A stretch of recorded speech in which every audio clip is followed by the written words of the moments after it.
ಕಲಬುರಗಿ ಜಿಲ್ಲೆಯ ಕಮಲಾಪುರ ತಾಲೂಕಿನ ಕಮಲಾಪುರ ಪೊಲೀಸ್ ಠಾಣೆಯಲ್ಲಿ ರಸ್ತೆ ಸುರಕ್ಷತೆ ಬಗ್ಗೆ ಜಾಗೃತಿ ಕಾರ್ಯಕ್ರಮವನ್ನು ಹಮ್ಮಿಕೊಳ್ಳಲಾಗಿತ್ತು. ರಸ್ತೆ ಸುರಕ್ಷತೆ ಬಗ್ಗೆ ಜಾಗೃತಿ ಕಾರ್ಯಕ್ರಮದಲ್ಲಿ ಕಮಲಾಪುರ ಪೊಲೀಸ್ ಠಾಣೆಯ ಪಿಎಸ್ಐ ಚಿದಾನಂದ್ ಹಾಗೂ ಪಿಎಸ್ಐ ಮಲ್ಲಿಕಾರ್ಜುನ್ ನೇತೃತ್ವದಲ್ಲಿ ಈ ಕಾರ್ಯಕ್ರಮ ಜರುಗಿತು.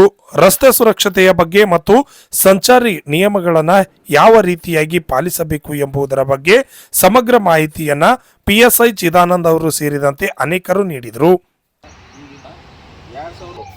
2023 ಒಳಗೆ 12,000 ಜನ ಆಗ್ಯಾರ. ಈಗ ಇಲ್ಲಿವರೆಗೂ 2024ರಾಗ ಇಲ್ಲಿವರೆಗೂ ಈಗ ಏಪ್ರಿಲ್ ಮೇ ಜೂನ್ ತಿಂಗಳು ಇಲ್ಲಿ ತನಕ 4,123 ಜನ ಡೆತ್ ಆಗ್ಯಾರ. ಯಾಕೆ ರೋಡ್ ಆಕ್ಸಿಡೆಂಟ್ ಯಾಕೆ ಜಾಸ್ತಿ ಆಗತ್ತಪ್ಪ ಅಂದ್ರೆ, ಒಂದು ನೀವು ಯಾರು ವಾಹನ ಚಾಲಕರಿದ್ರಿ ನೀವು ಒಂದು ರೂಲ್ಸನ್ನು ಫಾಲೋ ಮಾಡಲಾರ್ದಕ್ಕ. ನೀವು ಆಟೋದವ್ರು ಅಂತಂದ್ರೆ ಆಟೋದವ್ರು ಅಂತ ಅಲ್ಲ, ಆಟೋ ಆಗಲಿ, ಟಿಪ್ಪರ್ ಆಗಲಿ, ಮತ್ತು ಟೂ ವೀಲರ್ ಡ್ರೈವಿಂಗ್ ಮಾಡೋರಾಗಲಿ, ಕಾರ್ ಡ್ರೈವಿಂಗ್ ಮಾಡೋರಾಗಲಿ, ಯಾರು ನೀವು ರೋಡ್ ರೂಲ್ಸನ್ನು ಯಾರು ಮ್ಯಾಕ್ಸಿಮಮ್ ಫಾಲೋ ಮಾಡಲಾರ್ದಕ್ಕೆ ಆಕ್ಸಿಡೆಂಟ್ ಆಗ್ತಾವೆ. ಈ ರೋಡ್ ಸೈನೇಜಸ್ ಎದಕ್ಕೆ ಹಾಕಿರ್ತಾರಪ್ಪ ಅಂತ ಅದನ್ನು ನೀವು ಡ್ರೈವಿಂಗ್ ನಡೆಸ್ಬೇಕಾಯ್ತಂದ್ರೆ, ಡ್ರೈವಿಂಗ್ ಲೈಸೆನ್ಸ್ ತೊಗೋಬೇಕಾಯ್ತಪ್ಪ ಅಂತಂದ್ರೆ ನಿಮಗೆಲ್ಲ ಯಾವುದು ಏನು ಹೆಂಗೆ ಎಲ್ಲಿ ಎಷ್ಟು ಲಿಮಿಟ್ ಇರಬೇಕು, ಯಾವ ವೆಹಿಕಲಿಗೆ ಎಷ್ಟು ನಿಮ್ಮ RC ಕಾರ್ಡ್ ಒಳಗೆ ಅದನ್ನು ಮೆನ್ಷನ್ ಇರುತ್ತೆ, ಎಷ್ಟು ಜನ ಹತ್ತಿಸ್ಕೋಬೇಕು, ಅದೆಲ್ಲ ಬಿಟ್ಟು ನೀವೇನು ಮಾಡಿಬಿಡ್ತೀರಿ. ಈಗ ಸ್ಕೂಲ್ ಚಾಲು ಆಗ್ತಾವೆ. ಈಗ ನೀವು ಆಟೋದವರು ಏನು ಮಾಡ್ತೀರಿ, ಮಕ್ಕಳು ಕರ್ಕೊಂಡು ಹೋಗ್ಬೇಕು, ಬೇರೆ ತುಂಬ್ಕೊಂಡು ಹೋಗ್ಬಿಡ್ತೀರಿ. ನಾವು ಮುಂಚೆ ಬೇರೆ ಸ್ಟೇಷನ್ದಾಗ ಮಾಡಿದಾಗೂ ಗೂಡ್ಸ್ ಕ್ಯಾರಿಯರ್ದೊಳಗೆಲ್ಲ ಸ್ಕೂಲ್ ಮಕ್ಕಳಿಗೆಲ್ಲ ಕರ್ಕೊಂಡು ಹೋಗ್ತೀವಿ. ಅವೆಲ್ಲ ಗಾಡಿಗಳೆಲ್ಲ ಪಲ್ಟಿಯಾಗಿ ಎಷ್ಟೋ ಜನ ಡೆತ್ ಆಗಿದ್ದಾರೆ. ಅದಕ್ಕೋಸ್ಕರ ಯಾವುದೇ ಕಾರಣ ಎಷ್ಟು ಲಿಮಿಟ್ ಇರುತ್ತೆ ಅಷ್ಟೇ ಹಾಕೊಂಡು ಹೋಗಿ. ಒಂದು ಸ್ವಲ್ಪ ಲೇಟ್ ಆದರೆ ಏನಾಗತೈತಿ, ಒಂದು 5-10 ನಿಮಿಷ ಲೇಟ್ ಆಗುತ್ತಾ, ಏನಾಗುತ್ತೆ ಸಮಸ್ಯೆ, ಜೀವ ಉಳಿತೈತಲ್ಲ. ಜೀವ ಉಳಿಸೋಕೆ ಇಷ್ಟೆಲ್ಲ ನೀವು ಬಡದಾಡೋದಲ್ಲ, ಮುಂಜಾನೆ ಸಂಜೆತನ ದುಡಿಯೋದಲ್ಲ, ನಿಮ್ಮ ತಂದೆ ತಾಯಿಗೆ ನಿಮ್ಮ ಹೆಂಡತಿ ಮಕ್ಕಳಿಗೆ ದುಡಿಬೇಕಲ್ಲ. ಅದೇ ಒಂದು ಏನಾರ ಸಣ್ಣ ನೀವು ಕರೆಕ್ಟಾಗಿ ಹೋಗ್ತಿದ್ರು ಎದರಿಂದ ವೆಹಿಕಲ್ ಬರ್ತಿತ್ತು ಅದನ್ನು ಜಾಗರೂಕತೆಯಿಂದ ನೋಡ್ಕೊತಿರ್ಬೇಕು ನೀವು. ಹೀಗಾಗಿ ವಿಪರೀತವಾಗಿ ಆಗಿಬಿಟ್ಟು ಆಕ್ಸಿಡೆಂಟ್ ಆಗೋದು, ಎಸ್ಪೆಷಲಿ ಈ ರೋಡಿಗೆ ಅಂತೂ ಲೆಕ್ಕ ತಪ್ಪಿ ಆಕ್ಸಿಡೆಂಟ್ ಆಗ್ತಾ ಇದ್ದಾವೆ. ಅದಕ್ಕೋಸ್ಕರ ಯಾರಾದರೂ ನೀವಾಗಲಿ, ನೀವು ಆಟೋ ನಡೆಸ್ತೀರಿ, ನಿಮ್ಮ ಮನೆಯವರು ಯಾರಾದ್ರು ಟೂ ವೀಲರ್ ನಡೆಸಿರ್ತಾರೆ, ಅವ್ರಿಗೆಲ್ಲ ಹೇಳ್ರಿ. ಈಗ ನಾನು ಬರ್ಬೇಕಾದ್ರೆ ನೋಡಿದೆ, ಒಂದಿಷ್ಟು ವೆಹಿಕಲ್ ನೋಡಿದೆ, ಯಾಕೋ ಹೆಲ್ಮೆಟ್ ಹಾಕ್ತಿದ್ದಾರೆ. ಯಾಕೆ ಹಾಕ್ತಿದ್ದಾರೆ, ನಾವು ಇಲ್ಲಿ ಒಂದು ವಾರದಿಂದ 10 ದಿವಸದಿಂದ ನಾವು ಫೈನ್ ಹಾಕತ್ತೀವಿ. ಅದಕ್ಕೋಸ್ಕರ ಹಾಕತ್ತಾರೆ. ಅದಕ್ಕೆ ಯಾವುದಕ್ಕೂ ನೀವು ದಂಡ ಕಟ್ಟಬೇಕು, 500 ರೂಪಾಯಿ ಅಂತೇಳಿ ನೀವು ಫೈನ್ ಹೆಲ್ಮೆಟ್ ಹಾಕೋಬೇಡ್ರಿ. ನಿಮ್ಮ ತಲೆ ಉಳಿಸ್ಕೊಳಕ್ಕೆ ಹಾಕೋಡಿ ಹೆಲ್ಮೆಟ್ಟು. ಏನು ಒಂದು 500 ಬೇಡ, ಒಂದು 1,000 ರೂಪಾಯಿ ಕೊಟ್ಟರೆ ಒಂದು ISI ಇದು ಇರೋಂಥದ್ದು ಒಂದು ಹೆಲ್ಮೆಟ್ ಬರುತ್ತೆ. ಆ ಒಂದು ಹೆಲ್ಮೆಟ್ ಹಾಕೊಳ್ಳೋದ್ರಿಂದ ದೇಹದೊಳಗೆ ಒಂದು ಅರ್ಧ ಪಾರ್ಟ್ ಇರಲಿಲ್ಲ ಅಂದ್ರೆ ನಡೀತಿದ್ದೆ. ನಮ್ಮ ಮನುಷ್ಯ ಬದುಕೋ ಚಾನ್ಸಸ್ಸು ಏನೋ ಆಕ್ಸಿಡೆಂಟ್ ಆಗಿ ಏನೋ ಹಿಂಗೆ ಕಟ್ಟಾಯಿತು. ಆಕ್ಸಿಡೆಂಟ್ ಆಗಿ 10ರಿಂದ 15 ನಿಮಿಷದೊಳಗೆ ಆ ಅಪಘಾತಕ್ಕೆ ಒಳಗಾದ ವ್ಯಕ್ತಿಯನ್ನು ನೀವು ಆಸ್ಪತ್ರೆಗೆ ಸೇರಿಸುವಲ್ಲಿ ಹೆಲ್ಪ್ ಮಾಡಿದೆ ಅಂತ ಹೇಳ್ಬೋದು. 10ರಿಂದ 15 ನಿಮಿಷದೊಳಗೆ ಅವ ಏನಾರ ಹೋಗಿ ಒಂದು ಏಡ್ ತೊಗೊಂಡ, ಫಸ್ಟ್ ಏಡ್ ಏನೋ ಆಗಲಿ, ಒಂದೇನೋ ಹಾಸ್ಪಿಟಲ್ಗೆ ಆಗಲಿ. ಆಕ್ಸಿಡೆಂಟ್ ಆದ ತಕ್ಷಣ ನೀವು ಎಲ್ಲರೂ ಈಗಿನ ಟ್ರೆಂಡ್ ಏನಾಗಿದ್ದು ವಿಡಿಯೋ ಮಾಡೋದು, ವಾಟ್ಸಪ್ನಾಗ ಬಿಟ್ಬಿಡೋದು, ವಿಡಿಯೋ ಮಾಡೋದು, ಮತ್ತೊಂದು ಏನೋ ಇದು ಮಾಡೋದು, ಯಾರಿಗೆ ಕಳಿಸಿದ್ನೆ ಹಂಗೆ ಮಾಡೋಕೆ ಹೋಗ್ಬೇಡ್ರಿ. ಒಟ್ಟು ಒಂದು ಏನೋ ಆಕ್ಸಿಡೆಂಟ್ ಆಯ್ತಪ್ಪ ಅಂದ್ರೆ ನಿಮಗೆ ಯಾರು ನೀವು ಮುಂಚೆ ನಿಮ್ಮ ತಲೆಯಾಗ ತಪ್ಪು ಕಲ್ಪನೆ ಇದ್ದದು, ಏನರ ಆಯ್ತಪ್ಪ ಅಂದ್ರೆ ನಮ್ಮನ್ನ ಸ್ಟೇಷನಿಗೆ ಕರೀತಾರ, ನಮ್ಮ ಕಡೆಯಿಂದ ಕೇಸ್ ತಗೋತಾರೆ. ಅದಕ್ಕೋಸ್ಕರ ಏನರ ಆಯ್ತಪ್ಪ ಅಂತ ನೀವೇನೇನು ಇದು ಮಾಡಬೇಡ್ರಿ. ಒಂದು 112 ಅಂತ ಫೋನ್ ಮಾಡಿರಿ, ಒಂದು ಆ್ಯಂಬುಲೆನ್ಸ್ಗೆ ಕಳಿಸ್ತಾರೆ. ಆ್ಯಂಬುಲೆನ್ಸಿಗೆ ಹಾಕಿ ಆ ಪೇಷಂಟ್ ಕಳಿಸಿದ್ರಪ್ಪ ಅಂತಂದ್ರೆ ಒಂದು ಅವ್ನ ಟ್ರೀಟ್ಮೆಂಟ್ ಚಾಲುವಾಯಿತು 15-20 ನಿಮಿಷದೊಳಗೆ ಅಂತ ನಾವು ಬದುಕೋ ಚಾನ್ಸಸ್ 90% ಇರುತ್ತೆ. ನೀವು ಹೆಂಗೆ ದವಾಖಾನಿಗೆ ಆ ಪೇಷಂಟ್ ಹೋಗೋ ಚಾನ್ಸಸ್ ಕಮ್ಮಿ, ಲೇಟ್ ಆಗುತ್ತಲ್ಲ, ಹಂಗಂಗೆ ಬದುಕೋ ಚಾನ್ಸಸ್ ಭಾಳ ಕಮ್ಮಿ ಆಗುತ್ತೆ.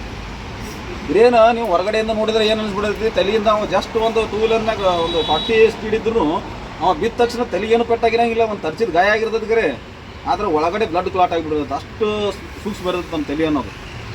ಹೆಲ್ಮೆಟ್ ಹಾಕ್ಕೊಂಡ್ರಪ್ಪ ಅಂತಂತಂದ್ರೆ ಅದು ನೀವು ಅದು ಭಾರಿ ಒಳ್ಳೇದದು. ಹೆಲ್ಮೆಟ್ ಹಾಕೋದ್ರಿಂದ ಒಂದು 500ರಿಂದ 1,000 ರೂಪಾಯಿ ಅಷ್ಟೇ. ಅದರಿಂದ ನಿಮ್ಮ ಫ್ಯಾಮಿಲಿ ಎಲ್ಲ ಮುಂದೆ ಏನಾದರೂ ಈಗೇನು ಮಾಡ್ತೀರಿ, ಆಕ್ಸಿಡೆಂಟ್ ಆಗುತ್ತಾ ಗರಿ ಬರ್ತೀರಿ, ಹೋಗ್ತೀನಿ, ಆದರೆ ಡೆತ್ ಆಯ್ತಪ್ಪ ಏನಾಯ್ತಪ್ಪ ಅಂದ್ರೆ ನೋಡಿರಿ ಸರ, ನೀವು ಅದು ಮಾಡಿರಿ, ಗಾಡಿ ಚೇಂಜ್ ಮಾಡಿರಿ, ಮನುಷ್ಯ ಚೇಂಜ್ ಮಾಡಿರಿ, ಡ್ರೈವಿಂಗ್ ಲೈಸೆನ್ಸ್ ಇಲ್ಲ, ಅವೆಲ್ಲ ಈಗ ನಾನೇ ಅಲ್ಲ, ಈಗ ನಾನು ಎಷ್ಟು ದಿವಸ ಇರ್ತೀನಿ ನಾನೇ ಅಲ್ಲ, ಮುಂದೆ ಯಾರೇ ಬರಲಿ ಯಾವತ್ತೂ ಇನ್ನು ಮುಂದೆ ಎಂದೂ ಮಾಡೋಕ್ಕಾಗಿಲ್ಲ ಅದನ್ನು. ಯಾಕಂದ್ರೆ ಇನ್ವೆಸ್ಟಿಗೇಷನ್ನ ನಾವು ಹೆಂಗೆ ಮಾಡ್ತೀವಲ್ಲ ಹಂಗೆ ಇನ್ಶೂರೆನ್ಸ್ ಕಂಪ್ನಿದವರು ಅವರು 30 ಲಕ್ಷ ರೂಪಾಯಿ ಗಂಟೆ ಕೊಡ್ಬೇಕಲ್ಲ ನಿಮ್ಮ ಡೆತ್ ಆದವ್ರಿಗೆ. ಅವರು ಇನ್ವೆಸ್ಟಿಗೇಷನ್ ಮಾಡ್ತಾರೆ. ಅವರು ಎಲ್ಲ ನೀವೇನು ಮಾಡಿಬಿಡ್ತೀರಿ, ಸ್ಪಾಟ್ ಮೇಲೆಲ್ಲ ಫೋಟೋ ತೊಗೊಂಡಿರ್ತೀರಿ, ಎಲ್ಲ ವೈರಲ್ ಆಗಿರ್ತಾವೆ. ಹೀಗಾಗಿ ಯಾವುದೇ ಕಾರಣಕ್ಕೂ ನೀವು ಲೈಸೆನ್ಸ್ ಇಟ್ಕೋರಿ ಮೊದಲಿಗೆ. ನಿಮ್ಮ ಮಕ್ಕಳಿಗೆ ಯಾವ ಹೆಣ್ಮಕ್ಳಾಗಲಿ ಗಂಡು ಮಕ್ಕಳಾಗಲಿ 18 ವರ್ಷ ತುಂಬತ್ತನ ಅವ್ರಿಗೆ ಯಾವುದೇ ಥರ ವೆಹಿಕಲ್ ಕೊಡಲಿಕ್ಕೆ ಹೋಗಬೇಡ್ರಿ. ಲೈಸೆನ್ಸ್ ಅಂದ್ರೂ ಬರೋದಿಲ್ಲ 18 ವರ್ಷ ಒಳಗಡೆ ಇತ್ತಂದ್ರೆ. ಲೈಸೆನ್ಸ್ ಆದ ನಂತರ ಅವ್ರಿಗೆ ವೆಹಿಕಲ್ ಕೊಡ್ರಿ. ನೀವು ಎಲ್ಲೇ ಒಂದು ಸ್ಕೂಲಿಗೆ ಹೋಗ್ತಾನ, ಎಲ್ಲೇ ಗೆಳತಿಯರ ಕಡೆ ಹೋಗ್ತಾಳ, ನಮ್ಮ ಹುಡುಗಿ ಟ್ಯೂಷನ್ಗೆ ಹೋಗ್ತಾಳ, ಸ್ಕೂಟಿ ಅಂದರೂ ಭಾಳ ಡೇಂಜರ್. ಯಾಕಂದರೆ ಹೆಣ್ಮಕ್ಳಿಗೆ ಅದು ಕಂಟ್ರೋಲೇ ಆಗಂಗಿಲ್ಲ ಅದು. ಅದಕ್ಕೋಸ್ಕರ ಟೂ ವೀಲರ್ನ 18 ವರ್ಷದ ಮೇಲ್ಪಟ್ಟವ್ರಿಗೆ ಕೊಡ್ರಿ. ಯಾಕಪ್ಪ ಅಂದ್ರೆ ಒಂದು ವೇಳೆ ನಮ್ಮ ಕೈಯಾಗಿ ಏನಾರ ಸಿಕ್ಕು ನೀವು ಗರೀಬರು ಅದು ಇದು ಅಂತ ಹೇಳಿ ಅನ್ಕೋತ ಕುಂತೀವಿ ಅಂದ್ರೆ ಅಲ್ಲಿ ಜೀವ ಹೋಗ್ತಾವೆ. ಇವ್ರು ಏನಾದರೂ ಮತ್ತೊಬ್ಬರಿಗೆ ಎಕ್ಸಿಡೆಂಟ್ ಮಾಡಿದ್ರೆ ಅವ್ರ ಜೀವ ಹೋಗ್ತಾವೆ. ಅದಕ್ಕೋಸ್ಕರ 18 ವರ್ಷದ ಒಳಗೆ ಮಕ್ಕಳಿಗೆ ನೀವೇನಾದರೂ ಕೊಟ್ಟರಪ್ಪ ಅಂದ್ರೆ 25,000 ರೂಪಾಯಿ ಫೈನ್ ಇದೆ. ಅದು ಈ ಹೊಸ ಕಾನೂನಲ್ಲಿ 25,000 ರೂಪಾಯಿ ನಿಮ್ಮ ಪೇರೆಂಟ್ಸ್ಗೆ ದಂಡ ಇದೆ. 1 ರಿಂದ 2 ದಿವಸ ಜೈಲಿಗೆ ಹೋಗ್ಬೇಕು ನೀವು ಪೇರೆಂಟ್ಸ್. ಅದಕ್ಕೋಸ್ಕರ ವಿಪರೀತ ಆಕ್ಸಿಡೆಂಟ್ ಹೆಚ್ಚಾಗಿಬಿಟ್ಟಿದಾವೆ ಎಲ್ಲ. ಇಲ್ಲಿ ಈ ರೋಡಿಗಂತೂ ಜಾಸ್ತಿ ಕರ್ವಿಂಗ್ ಇದಾವೆ. ಅಲ್ಲಿ ಸೈನೇಜ್ ಬೋರ್ಡ್ಸ್ ಹಾಕಿದಾರೆ, ಎಲ್ಲಿ ಸ್ಲೋ ಹೋಗ್ಬೇಕು. ಬಸ್ ಸ್ಟ್ಯಾಂಡ್ ಅಂತ ಇಂಥ ಇದರಲ್ಲಿ ನೀವು ಆ ಟಿಪ್ಪರ್ ಡ್ರೈವರ್ಗಳು ಯಾರಾದರೂ ಇದ್ರಪ್ಪ ಅಂತಂದ್ರೆ ಸ್ಲೋ ಆಗಿ ನಡೆಸ್ರಿ. City ದಾಟತನ slow ನಡೆಸ್ರಿ. ಏನಂತ ಅರ್ಜೆಂಟ್ ಏನೈತಪ್ಪ. ಅದಕ್ಕೋಸ್ಕರ ಒಟ್ಟೆ ಈ ಟ್ರಾಫಿಕ್ ಕಂಟ್ರೋಲ್ ಮಾಡೋ ಸಂಬಂಧ ಈ ಥರ ಈ ಆಕ್ಸಿಡೆಂಟ್ ಮೊನ್ನೆ ಇಲ್ಲೇ ಒಂದು ಡೆತ್ ಆಯಿತು ಪಾಪ. ಕಿನಿ ಸಡಕ್ದವ್ರು 3 ಜನ ಹುಡುಗರು ಡೆತ್ ಆದರು. ಯಾಕೆ ಅಷ್ಟು ಓವರ್ಸ್ಪೀಡ್ ಅವ್ರದ್ದು ಓವರ್ಟೇಕ್ ಮಾಡೋದು ಅಷ್ಟೊಂದು ಅವಶ್ಯಕತೆ ಏನೈತಿ ಅಂತ ಅರ್ಜೆಂಟ್ ಏನೈತಿ. ಈಗ ಅವ್ರ ಮನ್ಯಾಗ 3 ಮಂದಿ ಜೀವನ ಹಾಳಾಯ್ತು. ಅವ್ರ ವಂಶನ ಹೋಯ್ತು ಅವ್ರು ಪೂರ. ಅದಕ್ಕೋಸ್ಕರ ಈ ಆಕ್ಸಿಡೆಂಟ್ ನೀವು ಇನ್ನು ಮುಂದೆ ಹೇಳ್ತೀನಿ ನಾನು, ನೀವೆಲ್ಲ ಕಾಲೇಜ್ ಹುಡುಗರನ್ನೇನೋ ಕರ್ಕೊಂಡು ಹೋಗ್ಬೇಕಾಯ್ತಪ್ಪ ಅಂದ್ರೆ ಅಗದಿ ಸೇಫ್ ಮ್ಯಾನರ್ದಾಗ ಬ್ಯಾಗ್ಗಳಲ್ಲಿ ಸೈಡಿಗೆ ಜೋತ್ ಬೀಳಾರ್ದಂಗೆ ಆ ಥರ ನೀವೆಲ್ಲ ಕರ್ಕೊಂಡು ಹೋಗ್ಬೇಕು. ನೀವು ಮೊದಲು ಯಾರು ಲೈಸೆನ್ಸ್ ಇಲ್ಲ ಪಕ್ಕ ಲೈಸೆನ್ಸ್ ಮಾಡಿಸ್ಕೊಡಿ.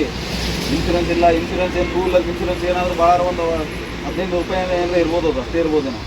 ಅಷ್ಟು ಕಟ್ಕೊಂಡ್ರಪ್ಪ ಅಂತಂದ್ರೆ ನಿಮ್ಮ ಫ್ಯಾಮಿಲಿ ನೀವು ಆಕ್ಸಿಡೆಂಟ್ ಆದ್ರೂ ನಿಮ್ಮ ಫ್ಯಾಮಿಲಿ ಹಿಂದಿದ್ದವ್ರಿಗೇನೋ ಒಂದು ಸ್ವಲ್ಪ ಏನಾದರೂ ಒಂದು ಅವ್ರಿಗೆ ಆಧಾರ ಸಿಗುತ್ತಾ. ನೀವಂತೂ ಹೋದ್ರಿ ಬರೋದಿಲ್ಲ. ನಿಮ್ಮ ಫ್ಯಾಮಿಲಿದವ್ರಿಗೇನೋ ಒಂದು ಏನಾರ ಆಧಾರ ಸಿಕ್ತಪ್ಪ ಅಂತಂದ್ರೆ ಅದರಿಂದ ಅವ್ರು ಸ್ವಲ್ಪ ದಿವಸ ಒಳ್ಳೆ ಜೀವನ ಲೀಡ್ ಮಾಡ್ಬೋದು. ಎಲ್ಲ ಡಾಕ್ಯುಮೆಂಟ್ಸ್ ಇಟ್ಕೊಳ್ರಿ, ಯೂನಿಫಾರ್ಮ್ ಹಾಕೊಳ್ರಿ.